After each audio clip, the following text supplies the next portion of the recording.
চন্দ্রগ্রহণ বা সূর্যগ্রহণের সময় মহিলারা সোজা হয়ে থাকে, কিছু কাটাকাটি করলে সমস্যা হয়, এটা কি সঠিক কিনা?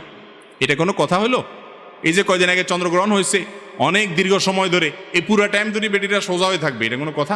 তো 2 নম্বর মাসআলা, যত ভুয়া ফতোয়াবাজি চলে এর বেশিরভাগ চলে হলো মহিলাদের বিরুদ্ধে। চন্দ্রগ্রহণের সময় তুমি পুরুষ চান্দু সব করতে পারবা, হ্যাঁ? তুমি সোজা হওয়া, বাঁকা হওয়া, রুকু করা, সিজদা করা, তিরিং বিরিং করে নাচা সবই করতে পারবা, ওই বেচারি মহিলার জন্য ফতোয়া দিচ্ছে সোজা হয়ে থাকবে, এটা কোনো কথা হলো? ভুয়া, এর সাথে ইসলামের কোনো সম্পর্ক নাই।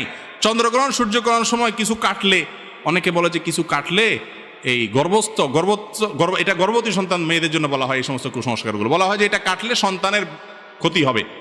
একদম ভিত্তিহীন কথা, ভুয়া কথা। আরো বেশি করে কাটবেন মা বোনরা, যাতে করে এই কুসংস্কারটা মন থেকে কি হয়ে যায়, মুছে যায় এবং দূরে চলে।